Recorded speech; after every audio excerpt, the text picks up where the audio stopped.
Da, da, da. Da, dobro, dobro, da, da. Da, da. Neka ги продаде акциите. Мојот газда вели можете да ги продадете акциите. А, да, то сте вие. Повелете. Откажете ги сите телефонски разговори во тек на половина час. Во ред.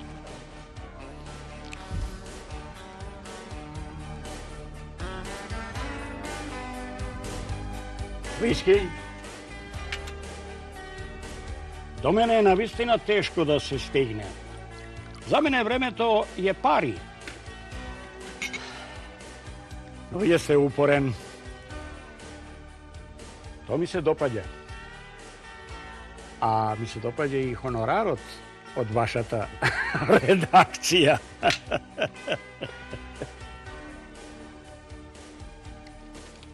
Јас не сум доктор, не сум хуманист. Јас сум човек што прави пари. А гледате, за да се уништи злото кај човекот, да се уништи болеста која убива и осакатува, не се потребни само знаења и ум, туку и пари. Многу пари. Сепак, да почнеме од почеток. Добро. Полиомиелитисот или детската парализа или фатеноста или болеста што ја опишале Хајне и Медин, болеста од која се поболил Рузвелт, е првенствено болест на овој век. Таа била позната уште од поодамна, зашто има наоди дека и египетските фараони боледувале од неа. Во 1916 година Соединетите Американски држави беа погодени од катастрофална епидемија. Њу Јорк е во центарот на епидемијата. Илјадници луѓе во паника бегаа од еден град во друг.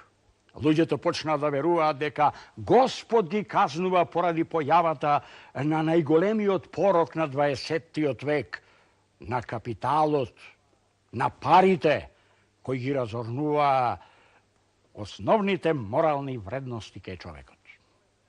А гледате, болеста ја победивме токму со капиталот, со пари. Ефикасен лек навистина не најдовме, но најдовме нешто позначајно. Превентивно средство, вакцина, и то 40 години по епидемијата. А знаете ли кој е најзаслужен за тоа? Националниот фонд за детска парализа. А фондот го раководев јас. Франклин Делано Рузвелт во 1920 година беше млад политичар во полна енергија.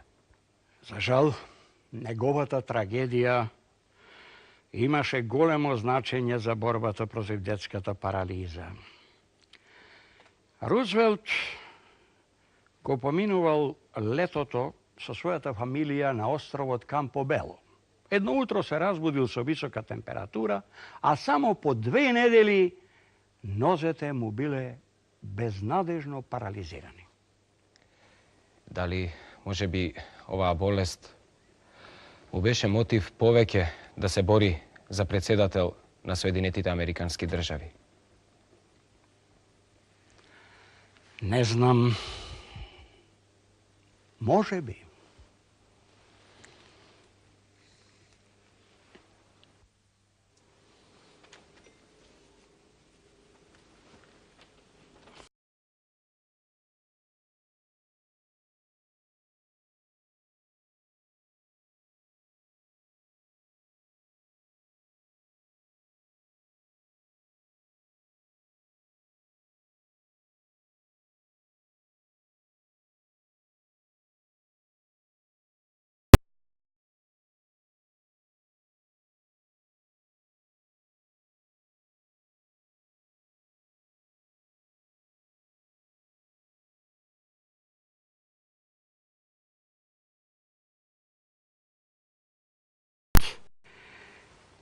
Марш на паричките.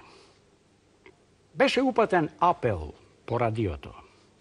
Сите граѓани по повод на роденденот на председателот Рузвелт, 30 јануари, да испратат по една паричка за помош на децата болни од детска парализа. Ефектот беше вчудовидувачки.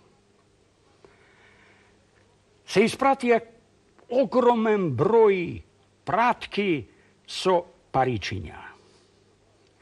Службената пошта до Белата куќа мораше да се бара со часови меѓу купиштата на писма со паричиња. Се собра околу 3 милиони долари. По консултација со председателот Рузвелт и со рекламната агенција, пристапивме кон формирање на Национален фонд за детска парализа, на чие чело застанав и јас.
No, za žal vo toja vreme dogovor со фондацијата ми истече и јас не го продолжив. Да, млад човеку, медицината не е маркетинг, зарем не? Da, da. Времето истече. Ви благодарам за вниманието.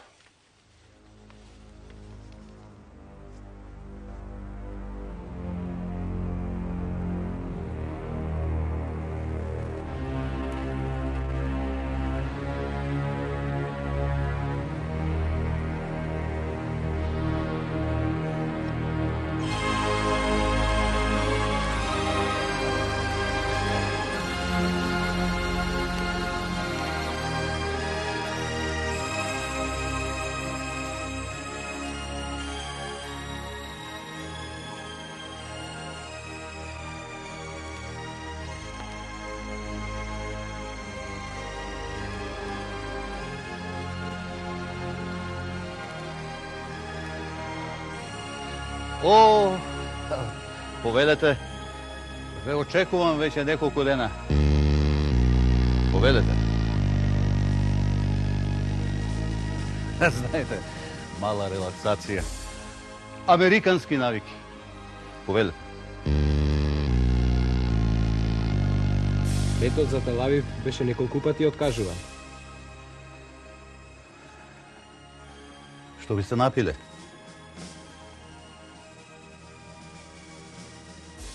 А што пиете вие? Природен сок од портокали. Ќе ми се придружите? Може секако.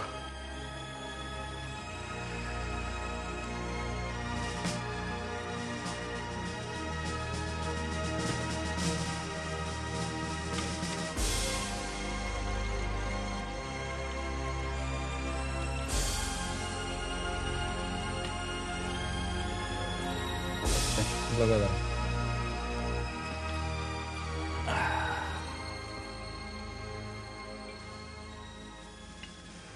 Господине Сейбин, колку време имаме за овој разговор? Што мислите вие? С оглед на тоа дека се наоѓам кај председателот на Вајсмановиот институт, кој е исполнет со безброј обврски, како што ми напомена вашата секретарка. Мислам, не повеќе од половина час. Ви стојам на располагање колку што сакате. Инаку, играта голф не ми гине. Колку што разбрав од телефонскиот разговор, веќе сте биле кај О'Конорс и Салк. Да, да. По половина час. Не би рекол дека сте воодушевен од нив. Не би сакал да ги оговарам, но за господинот О'Конорс, тој се држи до една поговорка на Марк Твен, која вели дека добрината никогаш не била почитувана колку парите. А за вашиот колега Салк, стекнав впечаток на незадоволник. Може би затоа што не ја доби Нобеловата награда? Впрочем, 1977 година ја доби Нехруовата награда. Имам впечаток на постоечки анимозитет меѓу вас двајцата. За Салк, Да. ќе ви укажам уште ова. И повеќе не би сакал да го спомнуваме. Салк не откри ништо ново. Вакцината ја направи копирајќи го Пастер, што е манир без преседан. Неговата вакцина се дава во вид на инекција, која травматично делува на пациентот и веќе наполно е напуштена.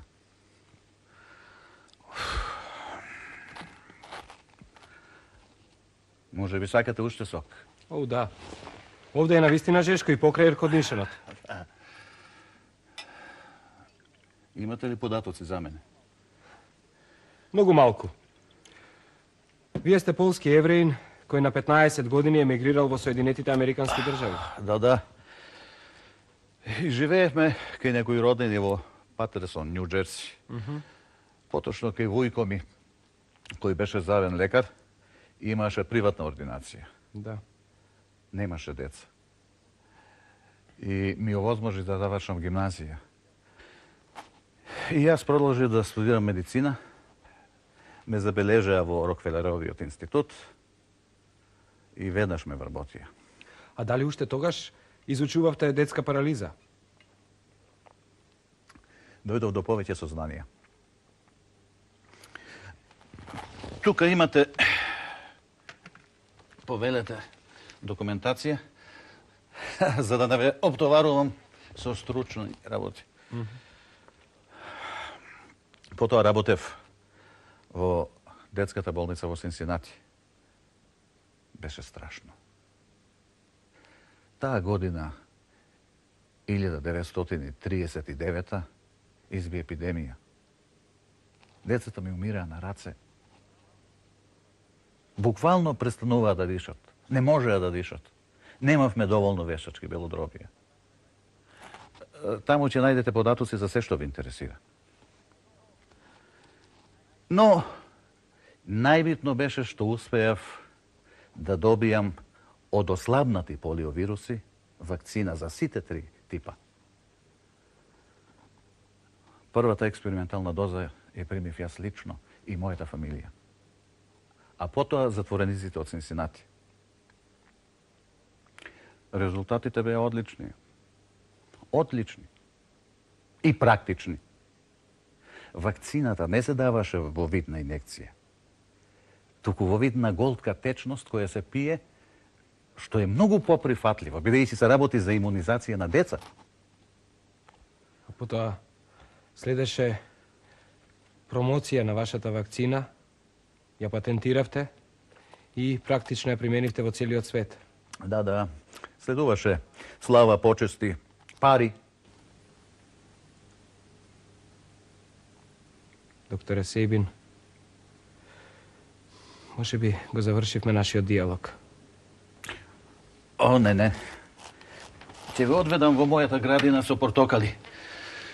Сигурно ви е позната. Од секоја берба се испраќа на болните од детска парализа во целиот свет. Би ми било посебно чест. Повелете. Дојдовте дури до овде. И се ова што го чувте можете да го осознаете од било која книга за вирусологијата. Кој е вашиот мотив?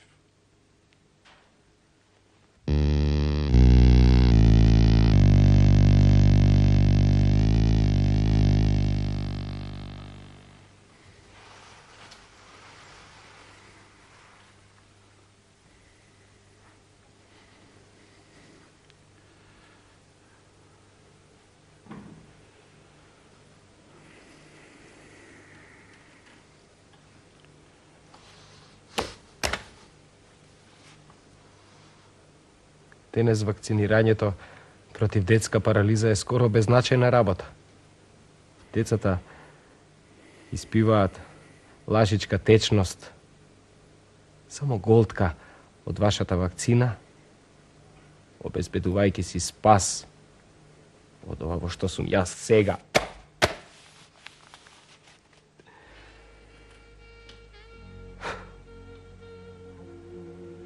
Вечерта снеможен го исчукував текстот на кој знае која поред репортажа. Добив треска и висока температура. Са бајлината веќе не можев просто.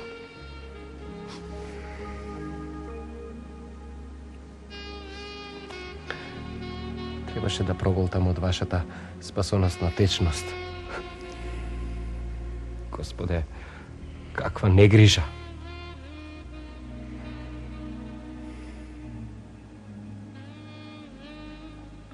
Денес дотуркав до крајот на мојата најтешка репортажа.